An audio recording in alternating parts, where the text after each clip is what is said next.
glad you found time out of your busy day because, crime never stops. And I think your job is 24/7, 365, the last time I checked. Around the clock, just as hard as we can go. Yes, Yeah. sir. And you, this past weekend, around the state, I believe, was the drug drop-off, pills drop-off Right. on the 23rd. Right. Operation Medicine Drop was held all across the state. And how successful was that this year around? Well, I haven't seen the numbers for the entire state, but it's very successful everywhere. They do it twice a year, Yeah. in the spring and in the fall.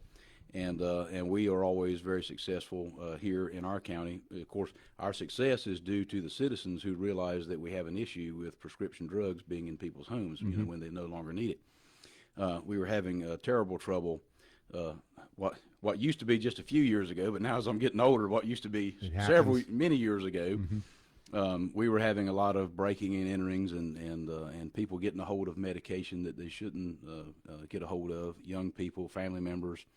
And so we actually started the first pill turn-in the state of North Carolina right here in Carteret County. Pills can kill. We called it Pills Can Kill. That was before Operation Medicine Drop was in existence. They kind of took our model and created a statewide program through it, through the North Carolina Department of Insurance, and which I'm real proud of that. But our initial Pills Can Kill turn-in was back in 2008, and matter of fact, the average Joe, Doug Raymond, he had a little television show back in those days, and he helped us to promote it. The radio station here, the local newspaper, the News Times, we promoted that program, and the citizens saw that and knew that we had an issue even back then, and they just turned out, and they're the citizens are the one that get the credit for really supporting that program and making it what it was by turning in so much medication that was just laying around in people's homes. I mean, we were collecting medicine that was in people's medicine cabinets and kitchen counters and stuff from the 80s, the 70s, and even we even saw some that was back in the 60s. Now, this is 2008, 2009, 2010. We're getting medicine bottles from the 60s and 70s. So that just goes to show that people are hoarding medication. Not intentionally, it's just not really knowing what to do with it or how to dispose of it. And so we created a lot of awareness, not just in Carteret County, but all across the state through those programs, and not just getting the medicine out of the home, but also telling people why. And so then people had a wide understanding of why it was important to get that medication out of their homes. I'm not talking about just regular over-the-counter type stuff. We're talking about opioids, benzodiazepines, the controlled substance prescribed medications. And so I'm just proud of what everybody has done all across our state. There's been millions and millions and millions of dosage units collected through this program. We just had our program here just this past Saturday, and we collected about 100 pounds, right at 100 pounds. Of prescription medication. That's a lot of pills. Yeah, and we measure the real stuff. We, if somebody brings a big bottle of bee pollen or something like, we throw that in the trash. We don't put that in our count. And so it's about. We used to actually hand count all these pills years ago. We just can't do that anymore. And so there's actually a formulation that they go by. It's about 750 pills per pound. So 100 pounds of pills is 75,000. Dosage units, and so you can see, by doing that all across the state, and you're just talking about millions of dosage units of medication that citizens are voluntarily turning over to law enforcement. We collect these at our collection sites all across the state, and then we take them to the local SBI, because I always get asked, what do you do with the medicine? Then we take them to the local SBI regional offices, and all that medication is collected, and then it's taken to an incinerator and destroyed. Nice. And you say you do this twice a year, but I've noticed that some police departments, including some sheriff's offices, there's receptacle boxes in the lobbies. So if somebody missed last week's drop, where can they go in your county? Yes, right here in our county, just about every police department has a drop box here in our county, and we have a drop box in our public lobby at the sheriff's office. So you don't have to wait till the spring and the fall pill turn in. You can come anytime. Well, anytime that the offices are open, and most of our offices are open regular business hours, Monday through Friday, 8 to 5. And it's no questions asked. Oh no, we don't get anybody's name. There's no questions. Nothing, anything like that.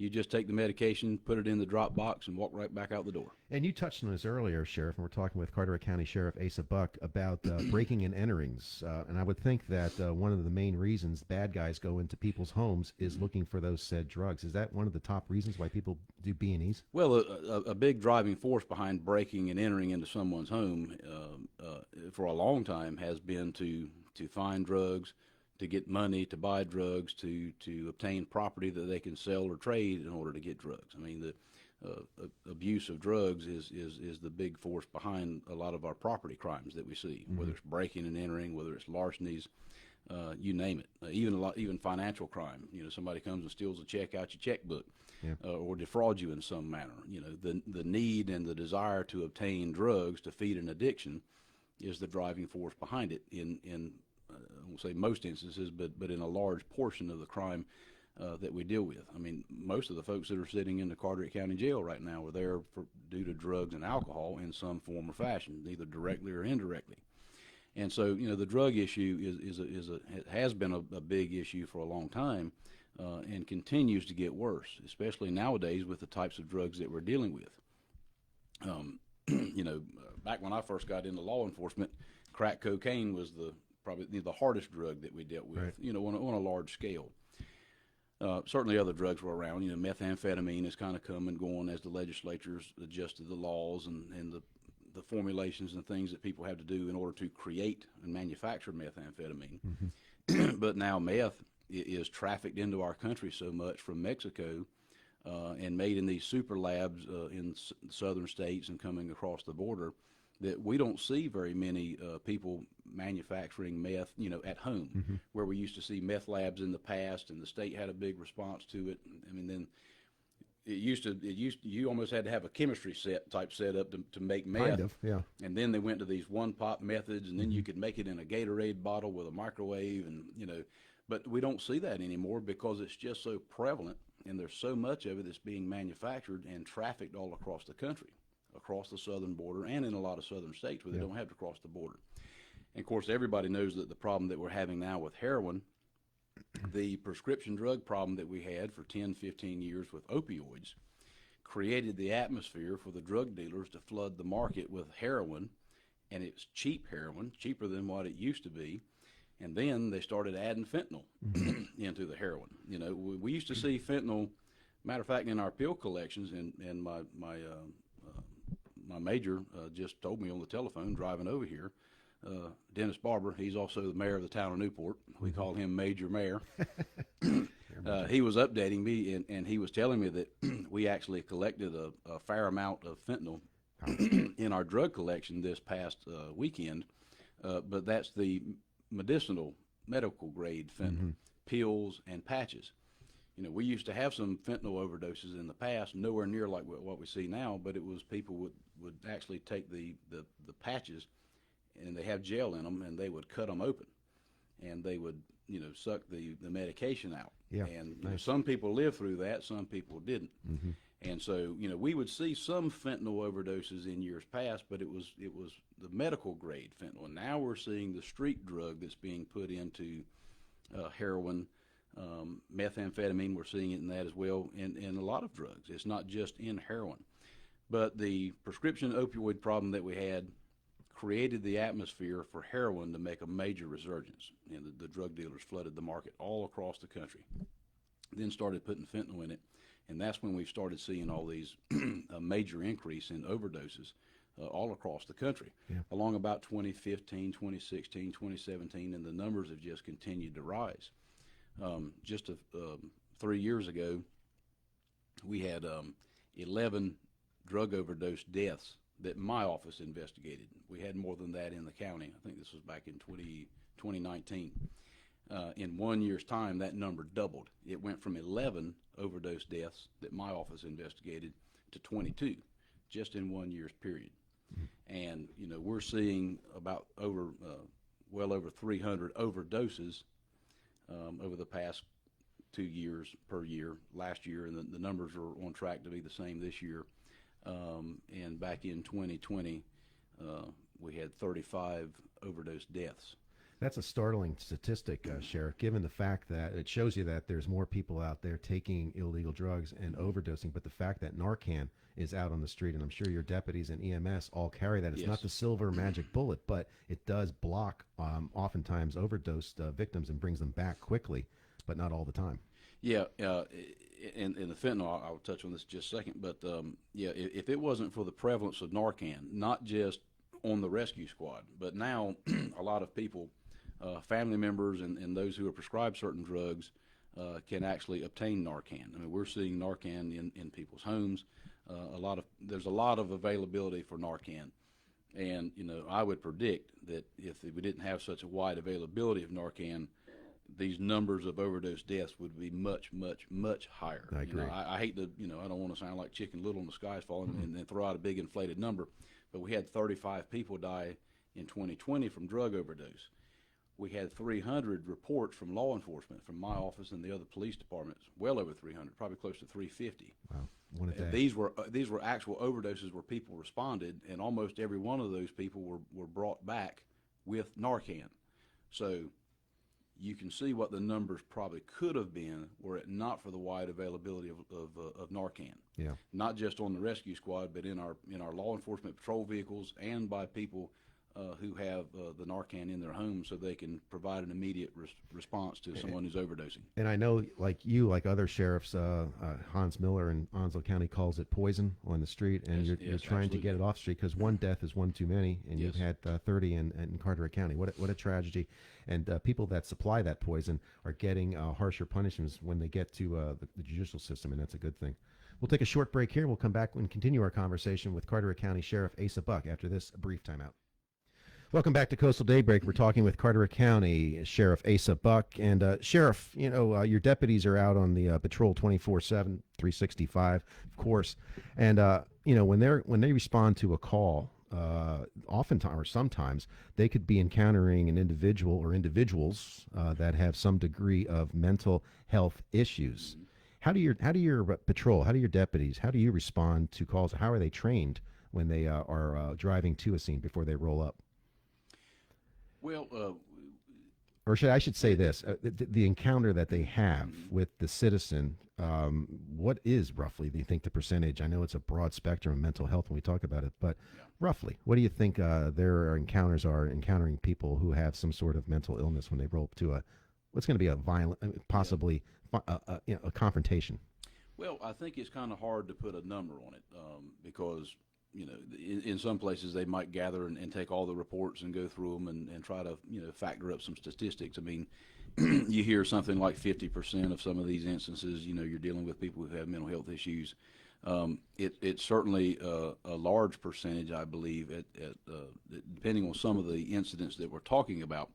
But I think it's hard to pinpoint and try to throw a statistic on something like mental health because when you talk about mental health issues, mental health crisis, people have varying conditions. Sure.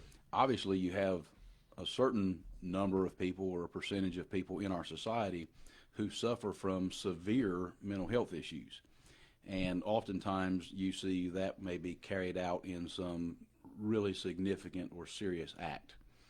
And then you have those who have lesser and varying degrees of mental health issues. And then you have also people who don't have chronic mental health issues, they have an acute situation.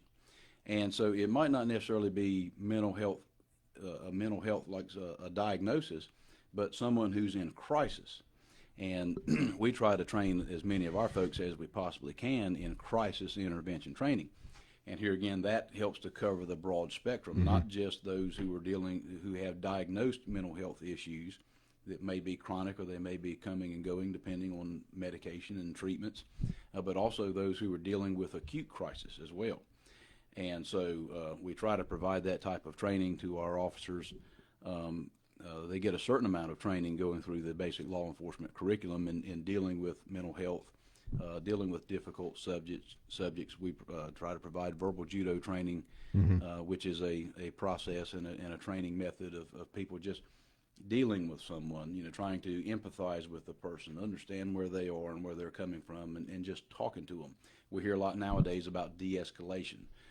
Well, we've been doing that for a long time. You know, it's kind of like, talking about community policing. When you talk about sheriffs, we've been doing community policing forever. We were doing community policing before they called it community policing. So a lot of these things that you hear people talk about nowadays, we've been doing these things in law enforcement for a long time. It just might not have been getting as much attention. So we do try to provide that type of training to our officers who are out here dealing with people, and we do deal with people a lot who are, we do see a lot of diagnosed mental health conditions where we are dealing with those folks when they are in a crisis. And like everything else, we try to deal with the situations as best we can. You probably wouldn't believe it by watching some of these reports in the media, but when we roll up, we don't roll up guns a-blazing looking to hurt people. We do try to go there, and like all the situations we deal with, whether it's someone who has a mental health crisis or otherwise, we try to de-escalate situations. We try to resolve situations with as little force necessary as possible. But what people have to understand is the officers are not the ones who decide what level of force it gets used. Because when we arrived, we wanted to use no force. Our goal was to use zero force. And so we talked to people, we asked people to comply. But whether the person is just mad or mean or a hardened criminal or looking to harm somebody or they're dealing with a mental health crisis, if they don't obey what we are asking them to do, then we have to use a level of force to overcome their resistance. And that doesn't mean that we jump right to the highest level of force. Sure. We try to use the level of force just enough to overcome resistance. But when people are using deadly weapons, and they could potentially hurt other people or hurt our officers, that's when you see where these deadly force encounters play out. You mentioned about community policing, and speaking of the communities, they're growing. And with the addition of I-42 coming into the county, and within 10 years, the growth we're seeing in the western part of Carteret County, are you looking at shifting or increasing assets or moving assets to the growth areas? And where are some of those growth areas that you're getting more calls on? Well, we're seeing growth all across the county. Certainly the western part of the county, there's more population already in the western part of the county than in the eastern part of the county. And so, we're seeing development go up all over the place. And that rises and falls with the economy.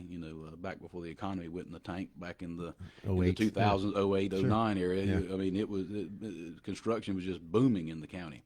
And we're kind of back to that point now. Anybody who pays attention to what's going on with the housing market right now, people are coming here. And they're trying to get here just as hard as they can. And if there's not a house for them to get into, then somebody's going to have to build one. And we're seeing a lot of that in our county. Our county is going to continue to grow. Obviously, most of the people who come to our county are decent, law-abiding folks, and we're glad to have them. And but with more population, certainly you're going to have more issues. And so we are always looking at, in my office, of trying to increase resources so that we can deal with all of the challenges that we deal with. And I have to commend our commissioners. In my time in office, they hadn't always given me every single solitary thing I've asked for, but I cannot complain. They've certainly done a very good job of giving me the resources, the materials that I need. We've grown our office by in personnel numbers in the almost 15 years I've been in office. They've just recently provided me with some additional personnel over the past couple of years, and just provided us with additional money to provide pay increases for our folks. And we were seeing some issues there in that area. Trying to recruit good people is a difficult challenge in law enforcement these days. Here again, the national media has done none of us a service in that regard. I always talk about the local media. We love the local media because the local media does good stories, but the national media has just, I won't say devastated, but they've painted law enforcement and they've given everybody a black eye. And by just harping on all these negative news stories, a lot of them don't even really have any true basis in them. But they just keep harping on them anyway and spreading this false narrative about what law enforcement officers are trying to do. And we can come back and talk another day on that. Well, that's what we want to do. We want to make this a continuing conversation. Yeah. I could talk all day with you and your colleagues out there in the field that protect us. You protect and serve. And without the sheriff's office, an elected official, an elected office, it's the people's office. And I appreciate you coming in this morning, and I hope we can have future conversations here and also with your colleagues in the surrounding in the counties. But our door's always open. You know where we live now. I know where you're at. Yeah, we know where we're in at. your new place. We're on top of the bank here. So Asa Buck, the Carteret County Sheriff, thank you for coming in this morning, sir. Thank you, Mike. Glad to be here. We'll take a